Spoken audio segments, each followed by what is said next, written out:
So today I'm going to show you guys how to wire up a 3-prong dryer outlet. Okay, necessary tools. First off, you need a 1/4-inch nut driver. Take off this rear access panel. Do this with one hand. I'm going to set that aside. What we're going to do is check and make sure this is wired up correctly. Alright, so here is our ground, okay? Air quotes, ground, okay? We have a hot, a neutral, and a hot. This neutral, up inside here, way up in there, there's a pigtail that joins these together. So this is actually joined together here, okay? For a 3-prong hookup, we're actually going to leave this hooked this way. Okay, so now what we have here on this dryer, we have the hole, and this is where we're going to put our wire through. And this is not a strain relief, but it is a little protective insulator. Your dryer will not come with a strain relief, so you're going to want to run to the hardware store, Home Depot, Lowe's, wherever, and grab one. This wire kit here, this dryer cord kit, actually came with a strain relief. So I've never seen one like this. So yeah, we'll use it and see what happens. What I did is I put the little strain relief through, and you want the rear pieces to back up against the inside of this lip right here, and you're going to want to clamshell it together. Now, I probably could have taken this little felt piece out, made it a little easier on myself, but I didn't. So we're going to see. So we're going to see how this fits. So what I like to do is I like to take this cable,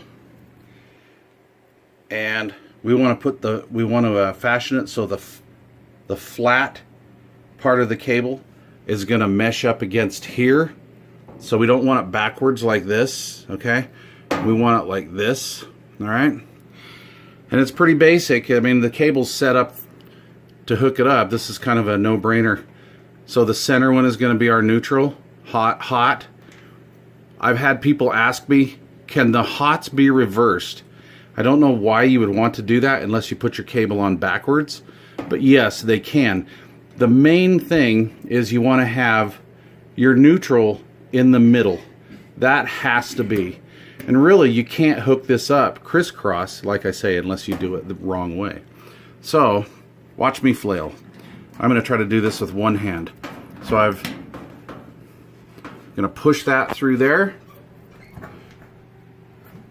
Push a little more through. This is hard to do with one hand, but we'll get it. Alright, I'm going to go in the bottom here, right here. Take my other hand and push that in, and we're going to go up like this. We're going to kind of bend these back and do it that way. Now, here's the deal.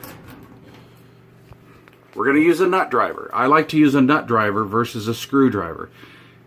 I have pulled these out and accidentally dropped one. It's not the end of the world. Unfortunately, you have to pull this whole back panel off to access it. So what I'm going to do is I'm going to grab my nut driver. If you don't have a 1/4-inch nut driver, get you one. If you're a homeowner, you got to have one. So just get a tool set, you know, just a little, go down to Home Depot or something, or Harbor Freight, and get you a tool set. So what I'm going to do, watch, I'm going to drop one here on camera. Okay, what I do is I grab it with my finger like this. And like I say, this is why I like to use a nut driver. I'm going to put it through this lead right here. I'm going to put it in here and screw it in. So let me do that, and I'll come back to you here.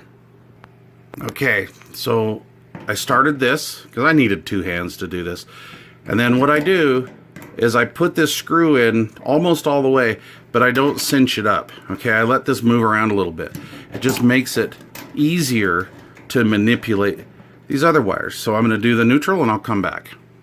Fast forward 10 seconds later, we've got the neutral hooked up. Remember, hot, neutral, hot.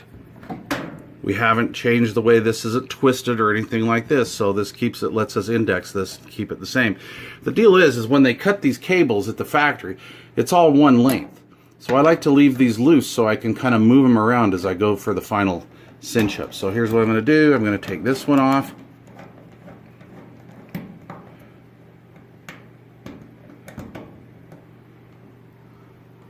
A little bit more. All right, we're going to turn it like this. I'm going to take this. Oh, see, I almost dropped it. It's impossible with one hand. Okay. I'll try this again. Let's get this closer. No, I'm not going to be able to do that. So, because I don't want to drop that down in the back of the washer, I'm going to pause the camera real quick and hook that up. Okay. So, I've got this started here. So, we've got hot, neutral, hot. Alright, now, here's what I want to do. I kind of want to fashion these so they're nice and straight. I don't want to have them pulling, because what happens is sometimes if you use this dryer through multiple cycles, these wires can get warm. Don't worry, it's not a big deal. It's actually why we have the strain relief. A lot of people do not use the strain relief because they don't want to run to the hardware store and grab one. Some of these wire kits don't have them. If you picked up a wire or plug kit at maybe Goodwill or something, you know, they're never going to have them. But this is definitely a must-have. So what I like to do is I like to kind of get these straight to where I like them. I tighten these down. I'll cinch these down. Then I'll take this strain relief and I'll push the cord back just a hair. Okay, so it's not pulling, because that's what a strain relief is. So when you move this washer or the dryer in and out, back and forth to maybe clean your lint chute or something, you don't just keep pulling them back and pulling them back, and you could create a dangerous situation. So I don't like to do that. So what I'm going to do is I'm going to pause the camera real quick. I'm going to straighten all this up, and then we'll show you the end result. Okay, so I have all these cinched down the way I want them. I have the strain relief the way I want it. You can't move it. Remember, the idea of the strain relief is so you don't pull these out. Now, if we were to do a 4-wire hookup or a 4-prong hookup, because this white wire, it doesn't matter if it's white or green with a yellow stripe, it's still the ground/neutral. So if we were going to hook this up to a 4-prong outlet, what we would do is we would take this off, put it on this center lead, or you could take this off, wrap it up in tape, because remember, up in here, they're pigtailed together. This wire is hooked to the wire that goes to this lead up inside here somewhere, maybe 3 inches up. So you can do a couple things. You can take this lead, put it here. Then what you do on your 4th wire, on your 4-wire pigtail, is you would take the ground and hook it to here. And what that does is that gives you an actual chassis ground. What they're doing with a 3-wire hookup is they're sharing a chassis ground. I'm just going to call this a chassis ground with a neutral. And like I say, it's the old school way, but that's how they did it. So what we're going to do is we're going to plug it in and do a check all modes and functions. Just make sure it works and heats up. I have the unit plugged in. As you can see, we need to do laundry. I have the unit plugged into the wall. I'm just over here on pretty much any mode, and I've got this in the on position. So what I'm going to do is I'm just going to hit push it and see if we get operation. There we go. She's a runner. All right. Yikes, that's loud. All right. So, it works.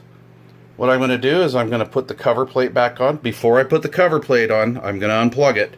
All right, and we'll put the cover plate back on. So I've got us all hooked up. Power's on. This is all buttoned up. Looking good. All modes and functions work very well.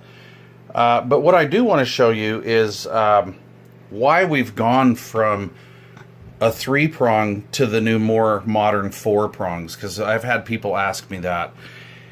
So like I said before, remember, we have this neutral slash ground, and what they're doing is they're sharing ground and neutral together. And that was the old school way to do things. It's just the way they did it. Now, depending on who wired your house, this could be a dangerous situation, and it kind of is anyway. And this is why we've gone to the 4-wire hookup, because then there's no question. You actually have a real ground. Your ground is not sharing neutral. And here's what happens. I'm going to take my trusty little meter here. I'm going to put one end of it into an outlet. I'm going to take the other end, and I'm going to touch it to the chassis ground. I'll be darned, look at that. 120 volts. Okay? So this is this is a 3-prong setup. When they went to the 4-prong setup, it eliminated this. All right, you guys. I hope this helps. Thanks for watching, and I'm going to post that little schematic up here at the end. Have yourself a nice day. Now I can do some laundry.